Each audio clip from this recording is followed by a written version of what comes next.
D matrix space આપેલું છે તો D of x Y is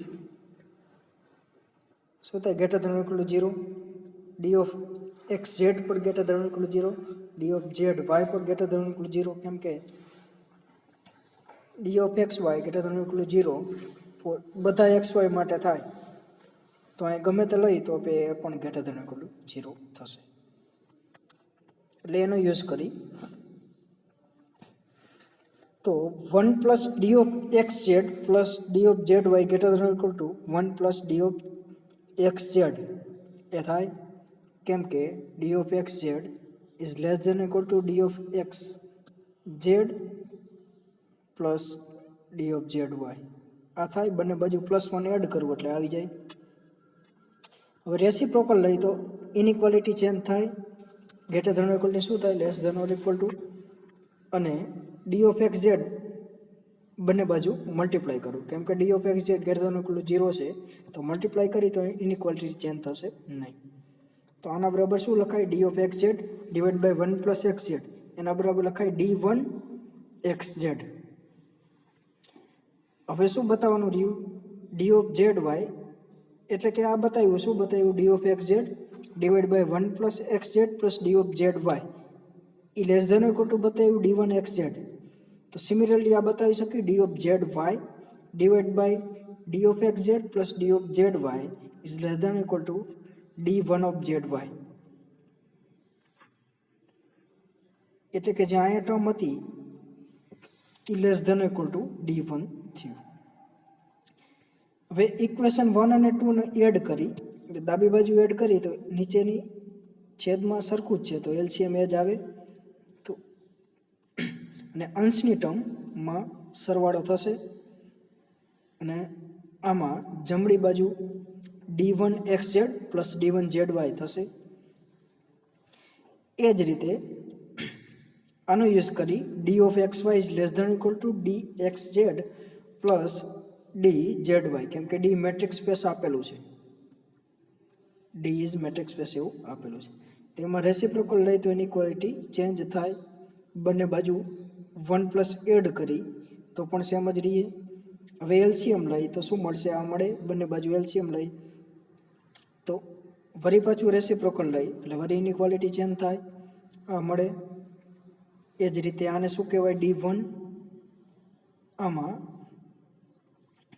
distribute કરી તો શું મળશે, એક આ ટર્મ મળશે અને બીજી આ ટર્મ મળશે. એટલે બંને ટર્મમાં ડિસ્ટ્રીબ્યુટ કરી છે, જે ડિસ્ટ્રીબ્યુટ કર્યું એ જ આ ટર્મ હતી. એક આ ટર્મ મળી હતી less than equal to D1 x z અને આ ટર્મ મળી હતી D1 ઝેડ વાય. તો D1 x Z plus D1 z y કેના બરાબર મળ્યું D1 એક્સ ઝેડ, તો D1 x Z is less than equal to D1 x Z plus D1 z y. તો આમાં ઝેડ એડ થયું તો D1 શું થયું ટ્રાન્ઝિટિવ, તો D1 શું થયું મેટ્રિક્સ સ્પેસ, કેમ કે D1 માટે આપણે શું બતાવ્યું ગ્રેટર ધેન ઇક્વલ ટુ 0 એ સિમેટ્રિક બતાવ્યું, સિમેટ્રિક એટલે એક્સ વાય અને વાય એક્સ સરખા થાય એવું.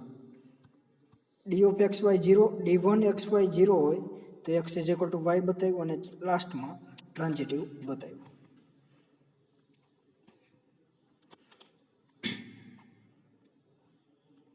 D1 આ રીતે ડિફાઇન કરી minimum of 1 of d x y તો પણ એ મેટ્રિક્સ સ્પેસ થશે.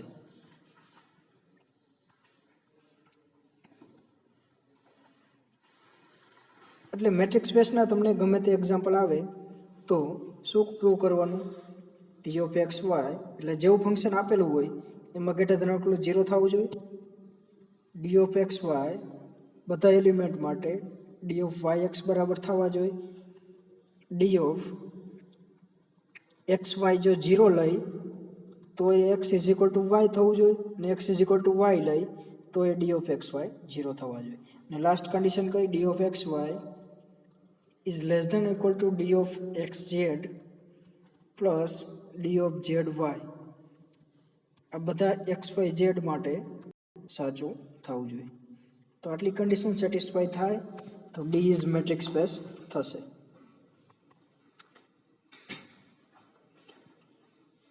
નેક્સ્ટ ડેફિનેશન જોઈ જે 1 માર્કમાં તમને કામ લાગશે. નેબરહુડ કેને કહેવાય તો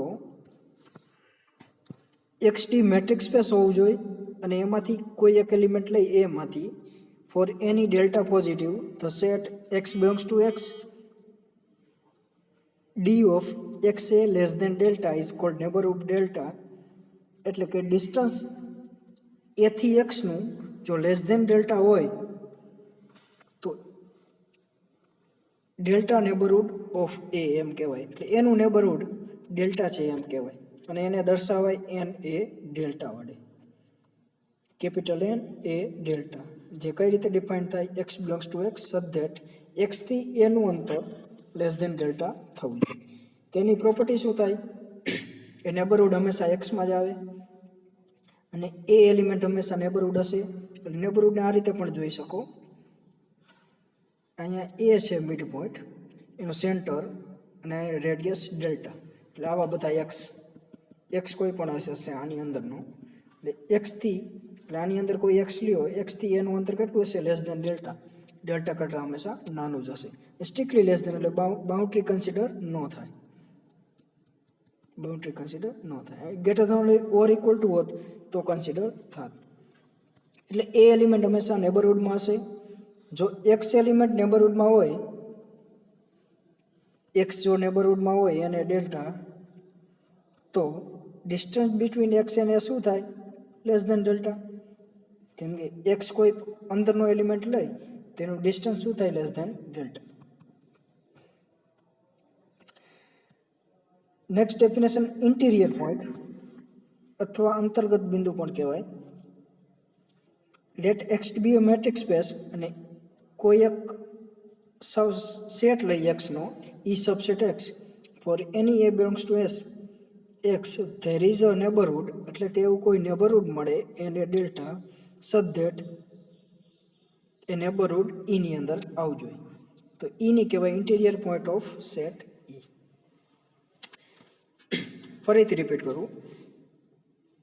કોઈ એક સેટ લઈ એક્સનો એની અંદર કોઈ તમે નેબરહુડ ફાઇન્ડ કરી શકતા હોય કે જે આખે આખું નેબરહુડ એની અંદર આવે તો ઈને કહેવાય interior point of set.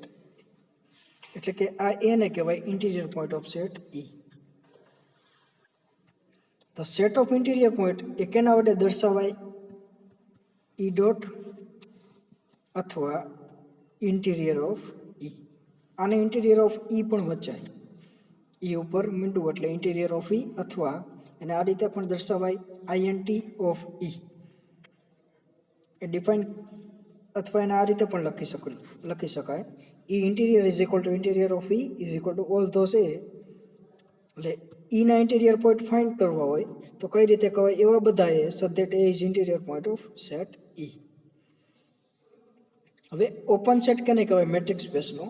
So X D be a metric સ્પેસને ઈ સબસેટ એક્સ બધા ઇન્ટિરિયર પોઈન્ટ જો ઈના ઈમાં જ હોય ઈના બધા ઇન્ટિરિયર પોઈન્ટ જો એની અંદર જ આવતા હોય તો ઈને કહેવાય ઓપન સેટ.